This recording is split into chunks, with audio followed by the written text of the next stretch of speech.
Hi everyone. अगर आप भी अग्निवीर 2025 के लिए तैयारी करें तो ये जीके जीएस का प्रश्न, इसमें से पहला प्रश्न बोला है भारत में सर्वप्रथम कौन यूरोपीय व्यापारी आया था।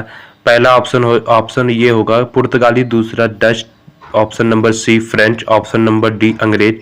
तो ये जो हमारा राइट आंसर हो जाएगा, इस राइट आंसर हमारा ऑप्शन नंबर ए पुर्तगाली। ठीक है, यहाँ पे दूसरा प्रश्न पूछ रहा भारत आने वाला पहला पुर्तगाली व्यापारी कौन था। वास्को डिगामा, कोलंबस, मैलगन और डी अरबू बकर। ठीक है, तो यहाँ पे हमारा राइट आंसर हो जाएगा ऑप्शन नंबर ए वास्को डिगामा। ये हमारा भारत में पहला व्यापारी था जो पुर्तगाल से आया था। ठीक है, यहाँ पे तीसरा प्रश्न पूछ रहा हमारा ईस्ट इंडिया कंपनी की स्थापना कब की गई थी। 1599 ईस्वी, 1600 ईस्वी, 1601 ईस्वी, 1602 ईस्वी।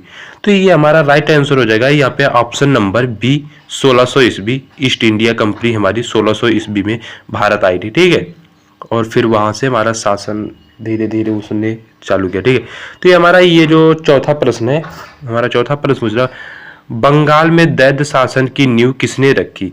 Robert Clive, Warren Hasting, Lord Cornwallis, Lord Dalhousie. ठीक है, तो इसका हमारा राइट आंसर हो जाएगा ऑप्शन नंबर ए रॉबर्ट कल इल्व। ठीक है, कल इल्व ये हमारा राइट आंसर ऑप्शन नंबर ए हो जाएगा। तो हमारा यहाँ पे पांचवा प्रश्न पूछ रहा है, पांचवा प्रश्न देखते हैं क्या कहता है। तो चलते पहले पांचवें प्रश्न की तरफ। तो यहाँ पे पांचवा प्रश्न कह रहा है बंगाल से दैद्य शासन को किसने समाप्त किया। Warren Hasting, Lord Cornwallis, Lord Dalhousie, Lord Dalhousie. ठीक है, तो हमारा ये राइट आंसर हो जाएगा इसमें से हमारा पांचवा option number A Warren Hasting. ठीक है, इसका राइट आंसर हो जाएगा दैद्य शासन को जो इसने समाप्त किया था ये हमारा वारेन हेस्टिंग थे। ठीक है, यहाँ पे फिर हम चलते हैं अपने छठवें प्रश्न की तरफ। हमारा छठवां प्रश्न बोल रहा है कलकत्ता में उच्च न्यायालय की स्थापना कब हुई थी। जो कलकत्ता में उच्च न्यायालय है उसकी स्थापना कब हुई थी। ऑप्शन नंबर एक 1772, 1773, 1774, 1775। तो इसका राइट आंसर हो जाएगा हमारा ऑप्शन नंबर सी 1774। कलकत्ता में उच्च न्यायालय की स्थापना 1774 ईस्वी में किया गया था। ठीक है, तो यहाँ पे अब हम चलते हैं अपने सातवें प्रश्न की तरफ। तो हमारा सातवां प्रश्न बोला भारत का प्रथम गवर्नर जनरल कौन था। Warren Hasting, Lord Cornwallis, Lord Wellesley, Lord Dalhousie. जो भारत का प्रथम गवर्नर जनरल था वो हमारा हो जाएगा Warren Hasting. Option number A हमारा राइट हो जाएगा प्रथम गवर्नर जनरल। तो फिर चलते हैं अपने आठवें प्रश्न की तरफ। तो आठवां प्रश्न हमारा बोल रहा है कि भारत का प्रथम वायसराय कौन था। जो भारत का प्रथम वायसराय कौन था।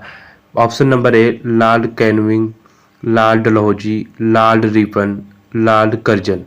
तो हमारा जो प्रथम भारत का वायसराय था ऑप्शन नंबर हमारा ए राइट हो जाएगा लॉर्ड कैनिंग। ठीक है, ये हमारे भारत के प्रथम वायसराय थे। ठीक है, तो चलते हैं हम अपने नौवें प्रश्न की तरफ। नौवां प्रश्न हमारा बोल रहा है कि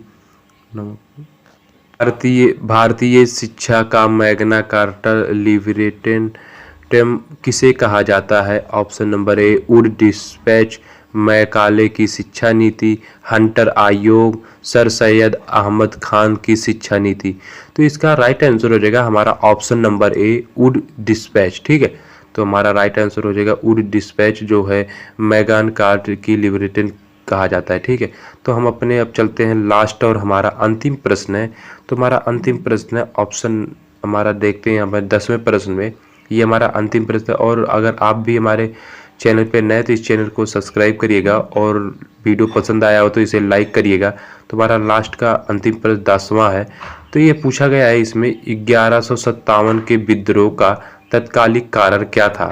सिपाहियों द्वारा चर्बी युक्त कारतूस का प्रयोग करना, भारतीय सेना के कम वेतन की मुद्दा, भारतीय सेना के भेदभाव का मुद्दा, भारतीय सेना के कम अधिकारी का मुद्दा। ठीक है, तो इसका राइट आंसर हो जाएगा हमारा ऑप्शन नंबर ए सिपाहियों द्वारा चर्बी युक्त कारतूस का प्रयोग करना। ये हमारे 1857 के विद्रोह का तत्कालिक कारण था। ठीक है, तो अगर हमारा वीडियो पसंद आया हो तो हमारे वीडियो को लाइक करें। अगर आप भी अग्निवीर की तैयारी कर रहे हैं तो हमारे इस चैनल से जुड़ना ना भूलें और बेल आइकन को ऑल पर प्रेस करें ऐसे ही नोटिफिकेशन पाने